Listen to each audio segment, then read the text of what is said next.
Hi hello ನಮಸ್ಕಾರ ಎಲ್ಲರಿಗೂ welcome back to my channel Pooja Kumar blogs. ಹೇಗಿದ್ದೀರಾ ಎಲ್ಲರೂ ತುಂಬಾ ಚೆನ್ನಾಗಿದ್ದೀರಾ ಅಂತ ಭಾವಿಸ್ತಾ ನಾನು ಇವತ್ತಿನ ವ್ಲಾಗ್ನ ಶುರು ಮಾಡ್ತಾ ಇದ್ದೀನಿ.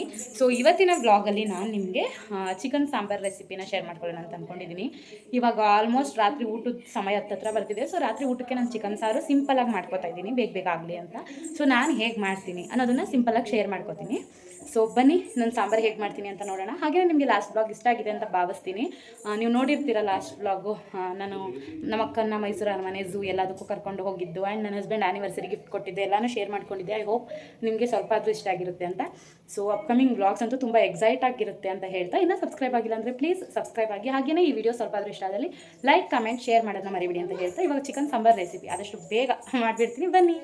ಗೈಸ್, ಇಲ್ಲಿ ಮೊದಲನೇದಾಗಿ ಚಿಕನ್ ತೊಳೆದು ಇಟ್ಕೊಂಡಿದ್ದೀನಿ ಆ್ಯಂಡ್ ಈರುಳ್ಳಿನ ಚಾಪ್ ಮಾಡಿ ಇಟ್ಕೊಂಡಿದ್ದೀನಿ. ಸೊ ಇದು ನೀಟಾಗಿ ಒರೆಸ್ಬಿಟ್ಟು ಚಾಪ್ ಮಾಡಿದ್ದೀನಿ, ಏನು ಅಂದ್ಕೋಬೇಡಿ.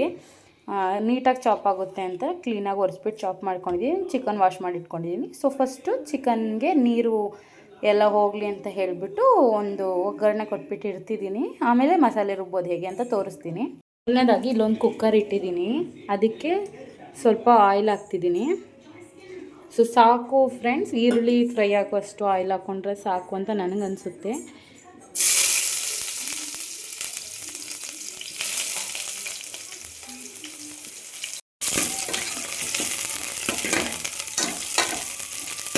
ಸೊ ಇಲ್ಲಿ ಈರುಳ್ಳಿ ಎಲ್ಲ ಫ್ರೈ ಆದಮೇಲೆ ಚಿಕನ್ನು ನೀರು ಬಿಟ್ಕೊಳ್ಳಿ ಅಂತ ಒಗ್ಗರಣೆಗೆ ಕಾಯಿಸಿದ್ದು ನೀರು ಬಿಟ್ಕೋಬೇಕು ಚೆನ್ನಾಗಿ. ನೀರೆಲ್ಲ ಬಿಟ್ಕೊಳ್ಳೋವರೆಗೆ ಮಸಾಲೆ ಪ್ರಿಪೇರ್ ಮಾಡ್ಕೊಳ್ಳೋಣ ಈಗ. ಸೊ ಮಸಾಲೆ ಪ್ರಿಪೇರ್ ಮಾಡ್ಕೊಳ್ಳೋಕೆ ಮೊದಲು ಸ್ವಲ್ಪ ನೀರು ಡ್ರೈ ಆಗ್ತಿದೆ ಅನ್ನಿಸ್ದಾಗ್ಲೇ ಅರಿಶಿನ ಪುಡಿ ಹಾಗೆಯೇ ಉಪ್ಪು ಹಾಕಿದರೆ ರಾ ಸ್ಮೆಲ್ ಹೋಗುತ್ತೆ ಮತ್ತು ಚಿಕನ್ ಚೆನ್ನಾಗಿ ಉಪ್ಪು ಹಿಡಿಯುತ್ತೆ.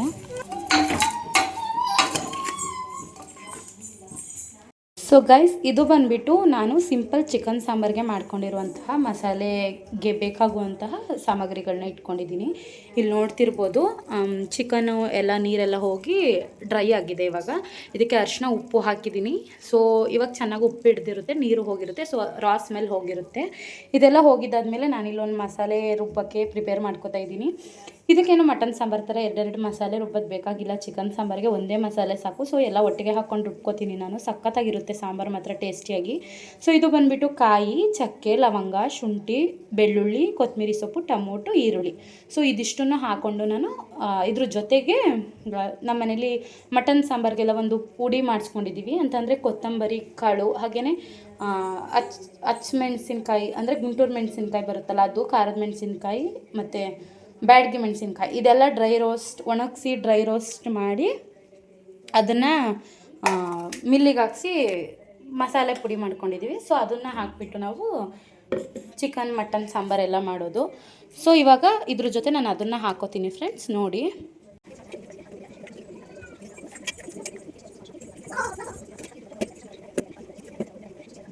ಇದೇನೇ ನಾವು ಮನೇಲಿ ಮಾಡಿಸ್ಕೊಂಡಿರೋಂತಹ ಮಸಾಲೆ ಪುಡಿ. ಸೊ ಇಲ್ಲಿ ಇದನ್ನು ಒಂದು 2 to 3 ಸ್ಪೂನ್ ಹಾಕೋತೀನಿ. ಅಂದರೆ ಖಾರ ಡಿಪೆಂಡ್ಸ್. ಇವಾಗ ನೀವು ಜಾಸ್ತಿ ಖಾರ ಹಾಕಿ ಹುಡಿ ಮಾಡಿಸಿದ್ರೆ ಖಾರ ಸ್ವಲ್ಪ ಕಡಿಮೆನೇ, ಒಂದು 2 ಸ್ಪೂನ್ ಅಷ್ಟು ಹಾಕ್ಕೊಂಡ್ರೆ ಸಾಕು. ಇಲ್ಲ ನೀವು ಸ್ವಲ್ಪ ಖಾರ ಹಾಕಿ ಮಾಡಿಸ್ಕೊಂಡಿದ್ರೆ ಒಂದು 3 ಸ್ಪೂನ್ ಹಾಕಿ ನಿಮ್ಮ ಖಾರಕ್ಕೆ ಹದವಾಗಿ ನೀವು ಹಾಕೋಬೋದು. ನನಗನ್ಸೋ ಪ್ರಕಾರ ಈ ಥರ ಮಸಾಲೆಗಳನ್ನೆಲ್ಲ ಖಾರ ಜಾಸ್ತಿ ಹಾಕಿ ಮಾಡಿಸ್ಕೊಂಡ್ರೆ ಒಳ್ಳೆಯದು, ಜಾಸ್ತಿ ಬಾಳಿಕೆ ಬರುತ್ತೆ. ಪದೇ ಪದೇ ಈ ಪುಡಿಗಳನ್ನೆಲ್ಲ ಮಾಡಿಸ್ಕೊಳಕ್ಕಾಗಲ್ಲಲ್ವ, ಹಾಗಾಗಿ ಇವಾಗ ಇದನ್ನು ನಾನು ರುಬ್ಕೊಂಡು ಎತ್ಕೋತೀನಿ.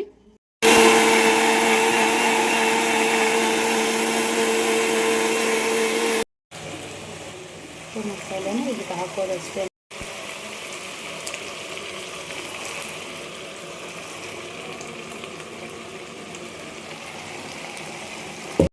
ಸೊ ಇವಾಗ ಮಸಾಲೆ ಎಲ್ಲ ಹಾಕಿದ್ದಾದಮೇಲೆ ನಿಮಗೆ ನೀರು ಕನ್ಸಿಸ್ಟೆನ್ಸಿ ಸಾಂಬಾರ್ದು ಎಷ್ಟು ಬೇಕೋ ಅಷ್ಟು ನೀರನ್ನು ಹಾಕ್ಕೊಂಡು ಸಾಂಬಾರನ್ನ ಕುದಿಯೋಕೆ ಬಿಡಬೇಕು.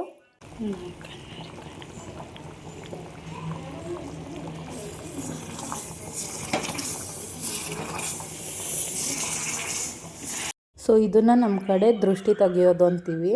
ನಾನ್ ವೆಜ್ಗೆ ಸಾಮಾನ್ಯ ದೃಷ್ಟಿಯಾಗಿರುತ್ತೆ ಅಲ್ವಾ, ಹಾಗಾಗಿ ದೃಷ್ಟಿ ತೆಗಿತಿದ್ದೀನಿ ಅಷ್ಟೇ. ಸೊ ಇವಾಗ ಸಾಂಬಾರು ರೆಡಿ ಆಯಿತು, ನೀವು ನೋಡ್ಬೋದು. ಇದ್ರ ಜೊತೆ ಬಿಸಿ ಬಿಸಿ ಮುದ್ದೆ, ಅನ್ನ, ಚಪಾತಿ ಎಲ್ಲನೂ ಚೆನ್ನಾಗಿರುತ್ತೆ ಅಂತಲೇ ಹೇಳ್ಬೋದು. ಸೊ ನಾನಿಲ್ಲಿ ಬಿಸಿ ಬಿಸಿ ರಾಗಿ ಮುದ್ದೆ ಹಾಗೆಯೇ ವೈಟ್ ರೈಸ್ ಮಾಡ್ಕೊಂಡಿದ್ದೆ. ತುಂಬ ಚೆನ್ನಾಗಿತ್ತು ಟೇಸ್ಟ್ ಮಾತ್ರ. ಪಾಪುನು ತಿಂತಿದ್ದಾಳೆ, ಅವಳಿಗೆ ಸಪ್ರೇಟ್ ಹಾಕ್ಕೊಟ್ಟಿದ್ದೀನಿ ಎಲ್ಲ ರೂಢಿ ಮಾಡಿಸ್ಬೇಕು ಅಂತ. ಇಲ್ಲಿ ಹಸ್ಬೆಂಡ್ ಸಹ ಊಟ ಮಾಡ್ತಿದ್ದಾರೆ. ಸೊ ಇಷ್ಟಾಗಿತ್ತು ಈ ರೆಸಿಪಿ ವಿಡಿಯೋ.